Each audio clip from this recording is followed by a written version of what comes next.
This morning, Israel launching its offensive front against the Palestinian militant group Hamas after an unprecedented, deadly and widespread attack on Israeli soil.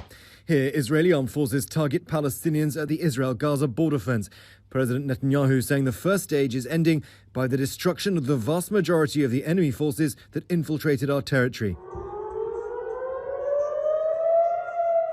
Saturday morning, thousands waking up to sirens and explosions. At least 300 Israelis are dead, at least 1,800 injured in the complex Hamas military operation that took the nation by surprise by air, land and sea. Israeli officials reporting that at least 30 policemen were killed in the fighting with Hamas-affiliated gunmen. Overnight, Israel's answer to Hamas terror illuminates the night sky. Airstrikes rain down on the Gaza Strip. Another airstrike flattening this Gaza high-rise. Israel says it's targeting Hamas command locations. The Palestinian Health Ministry says more than 300 Palestinians have been killed, nearly 2,000 others injured. But these scenes are only a glimpse of what may come as Israel prepares its fuller response. Hamas video shows armed Palestinian militants crossing into Israel on foot and by motorbike. Near the border, militants running on foot with hostages. Armed fighters firing shots into Israeli camps. Bodies lining the streets, some shot in their cars. Above, a barrage of rockets from Gaza, the sky streaked with smoke. The IDF says more than 2,000 Hamas rockets were fired towards Israel. Plumes of black smoke coming from Israeli neighborhoods, cars on fire after a rocket struck this parking lot. A hospital suffering a direct hit, emergency exits crushed, water spraying from pipes. The scale of the war that's already taken place is something that we haven't seen before.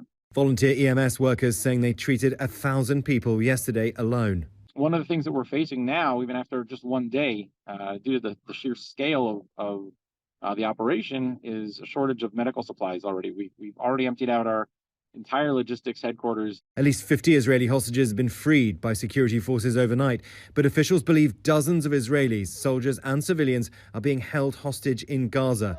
Yoni Asher, a husband and father of two, says his wife and children, who he says are seen here in this video, were kidnapped. It was a nightmare came true. We didn't expect that it will be in such power. You know, we never thought that so many terrorists can pass the border, so many terrorists can do such damage. The destruction devastating, unlike anything Israel has seen in more than 50 years. Questions now mounting about how this massive attack was not detected by Israeli intelligence. An attack of this complexity would have required massive amounts of logistical movement, would have required operational planning. All of these things should have been picked up by some form of intelligence. When Hamas took control of Gaza in 2007, Israel enforced a permanent blockade. Tensions have escalated ever since, including a bloody 11-day war in 2021 over competing claims to the holy sites of Temple Mount.